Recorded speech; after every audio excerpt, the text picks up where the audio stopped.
you doing? This is Dan Swede with Hydro-Chem Systems.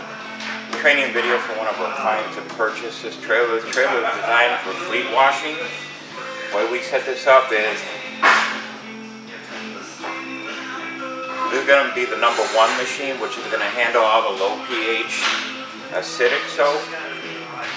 The other pressure washer on the other side of the #2 machine in a two-step process. So basically, we have these extremely large high volume injectors on here that is connected to each unit, and they work on a downstream injection principle, which means you have to put a low pressure tip on the end of the gun, which opens up a check valve and allows soap to be drawn. At high pressure, it shuts it off. So typically, it's a pretty easy process when it comes to working with it. What's nice about this with a two-man team, one of the workers would be applying the one step to the side of a tractor trailer, normally to the side of the trailer. The other guy followed right behind it within about 20 or 30 seconds. They can hit the #2, so it depends on your dwell time and how dirty the truck is. At that point, they can both rinse. So the same thing with the downstream injector, the way that they're going to both rinse. Get it right over here.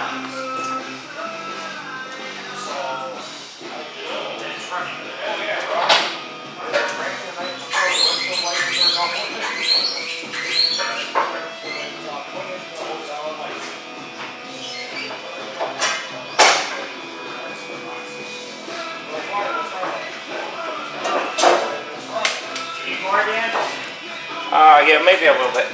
So this is a door wand gun. When the gun is closed, the handle is actually a valve. When the gun is closed, then it's under high pressure, no soap. The minute you open the gun up, you open up this extra tube here, which have a low pressure injector. It's not right. Low pressure soap injector in order to inject soap. So basically how it really goes,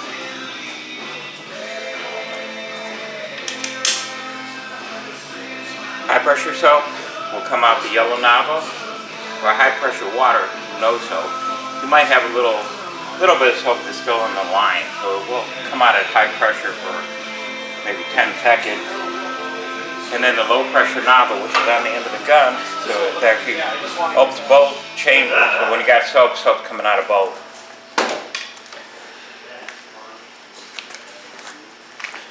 So when it comes to that, we'll go over the operations of the pressure washers.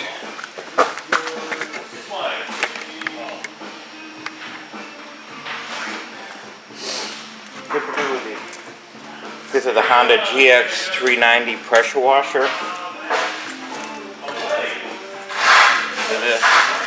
I'll show you over here quickly. There's actually a dipstick here, which you can check your engine oil. You normally want it almost to the top of the dip tube here, or dipstick. When you want to change your engine oil, there's actually drain right here. Here's your air filter. This is your muffler, so you got to be careful with the muffler that you don't touch that. A lot of times you feel like you want to pull start it. Try to keep your hand off the muffler. It gets extremely hot. These are actually custom built belt drive cats, 2,500 PSI at 5 gallon a minute. Actually, this is a perfect pressure for house washing also. So this whole setup could be a dual operator house wash system with high volume injection. This happens to be electric start, so you do have a 12-volt battery here. Key start. One of the most important things, especially when you got electric start, is that you don't want to crank over the engine under pressure. So you always got to release the pressure on the pressure washer. That's actually the easiest way to do it out there, is to open the trigger gun and start the engine. So we did already check the oil. We checked the pump oil here with the sight glass. The oil level should be even with the center of the sight glass and where the red dot is. You fill the oil here. You also fill the oil where the dipstick is. So that's both ways there. This is the pressure adjustment. This is our unloader valve. supply line, high pressure line with a high pressure or downstream injector on here. It's belt driven. You always want a belt drive low speed pump. You buy a direct drive like a home center pressure washer or just a high speed direct drive. The pump is spinning 1 million more rotations a day. I don't care if it's your tire, the what spins 1 million more rotations a day. It's going to fail much quicker. This pump can normally last 20 times longer than your economy based high speed direct drive pumps that are bolted to the back of the engine. Stay away from them if you can. Yes, it's more expensive, but I got guys that have these units out there for over 10, 15 years and they're still running. Okay, so you got the breakdown on the machine. What we did here too, I'll run through the trailer. We actually have 4 chemical tanks on this trailer. We actually have 2 low pH tanks, which are indicated with a blue line. We always use blue here for low pH or acidic cleaners. The red lines are your alkaline cleaners. So this customer can actually have 2 different soaps, maybe safe on polish for tractor trailers with polished aluminum. The other one could be more aggressive for heavy duty cleaning. Typically this unit's going out with DynaClean.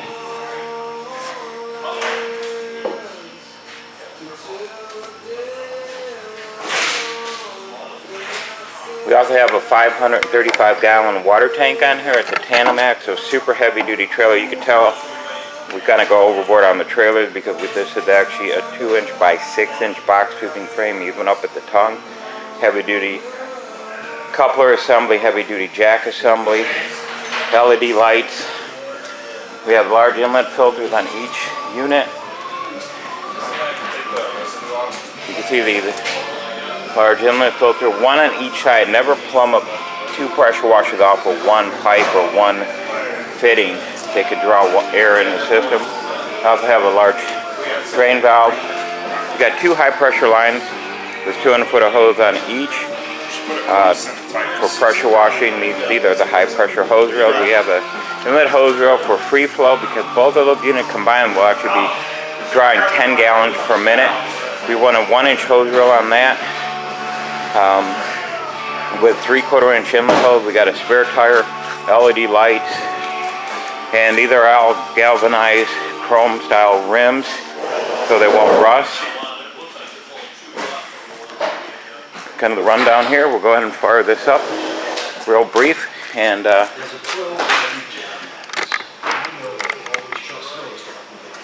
these things are shipping in an hour.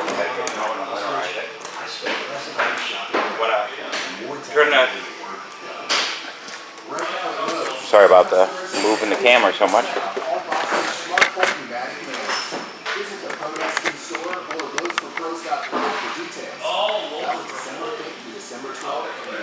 This right here has a little float bowl or little bowl.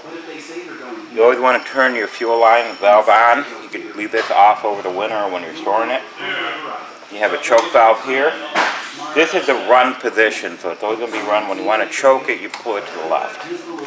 Okay, now it's choked. We know the fuel is on. You can keep it at full throttle. This is your throttle control. Normally you can leave that alone. You don't have to idle down to shut it off.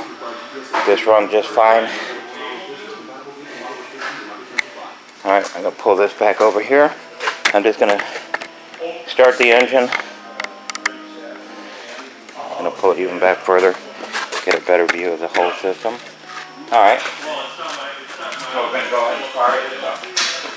Remember, release the trigger. If you don't, you burn up the starter. It's an expensive part.